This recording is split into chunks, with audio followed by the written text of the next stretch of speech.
Shoutout mga kabayan. Ayan nga at napanood natin lahat yung laban ni Casimero at ni Oconi. Ayan at medyo nakakadismaya dahil natapos siya sa technical draw.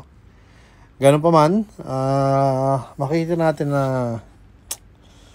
ang ganda ng laban nila. At talagang sumasabay yung kalaban niya na si Oconi. Ayan. At kitang-kita natin yung lakas niya. Pero ganun pa man, pakinggan natin yung sasabihin ni Cuadro Alas kasi sabi niya rito na hinahayaan niya lang ng sumuntok si Oconi eh. Dahil tansyado niya yung lakas nun, kayang-kaya niya. Kaya ganun, parang pinapatagal niya lang. Yeah, pinapatagal niya lang yung laban para naman ganahan yung mga manonood. Kaya hindi niya binigla.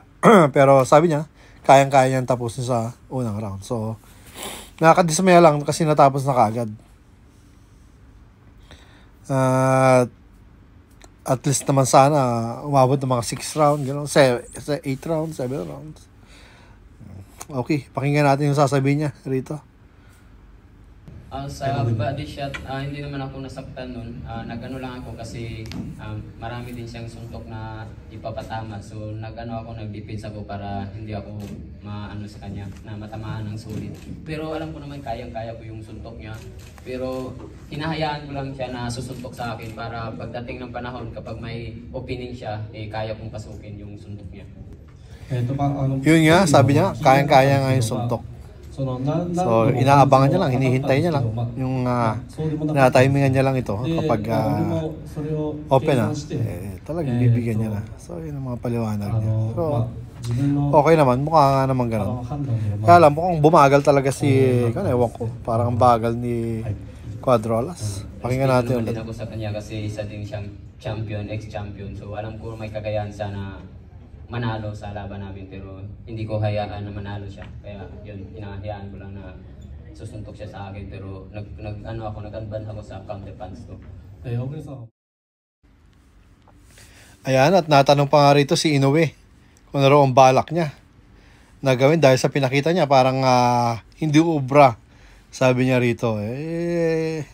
Pakinggan natin yung sagot ni Cuadro Alas dahil iba yung kanya. Sabi niya best friend niya na si Naoya. So maganda naman kung ganon. Saka napakadaling gawa ng paraan para maglaban, sabi niya. Yun naman talaga yung kasi sabi ko nga yung press con, Inoue is my best friend now. So hopefully na maano na talaga, matulukan na talaga to yung laging inaano ng mga supporters ko na Naoya. Sabi ko, shit. Naano na ako ng pangalan na Naoya, bakit hindi kaya naman ibigay yan kung tutusin. So, yun naman. Sa unang round pa sa early rounds pa daw, gusto mo na tapusin daw yung laban kanina?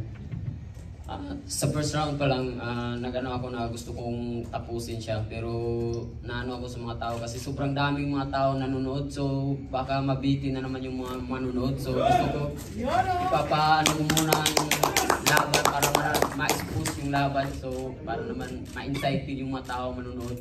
So yun, kaya ko naman tapusin na isang round yun, pero hinahayaan ko lang na umabot ng matagal na round para naman maganda yung laban na ipapakita.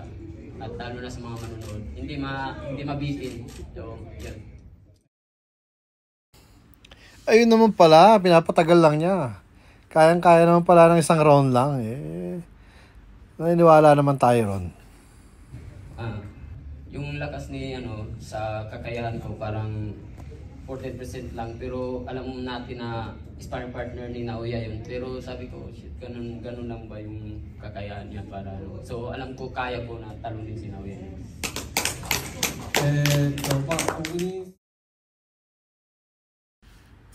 Ayun, so nagbase siya ron sa nakalaban niya dahil sparring partner ni Inoue na ganun lang pala yung suntok niya, kayang-kaya ko. So sabi ni Cuadro Alas, kayang-kaya kong talunin itong si Inoue. Dahil ito yung sparring partner niya, sabi niya. Maaari naman talaga. Ang problema, siguro nga naglaylo siya sa laban niya ngayon. Hindi niya minadali. Kasi parang napakabagal niya, bigat ng katawan.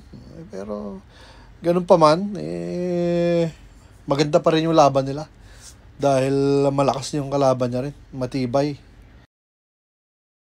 Stamina yung ibibigay ko. Kasi lahat ng tudo na talaga sa ensayo. Ngayon, parang ano lang, light lang, parang ano, chill. Pero hindi ko naman hinayaan yung training ko na yamado sa laban.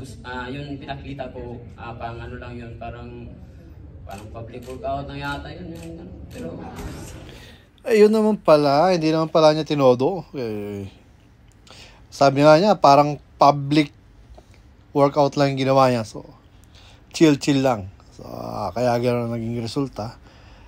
At hindi niya rin inaasahan na matatapos kagad kasi accidental talaga yung headbutt yun. So, yun ang nangyari. Resulta, technical draw. So, sa lahat, maraming salamat. Pakisubscribe naman po. At patuloy pa rin tayo maglalabas ng mga ganitong video. Mga reaction video. Yan. Commentary video. So, thank you sa inyo lahat. God bless. God bless. Pakisubscribe. Thank you.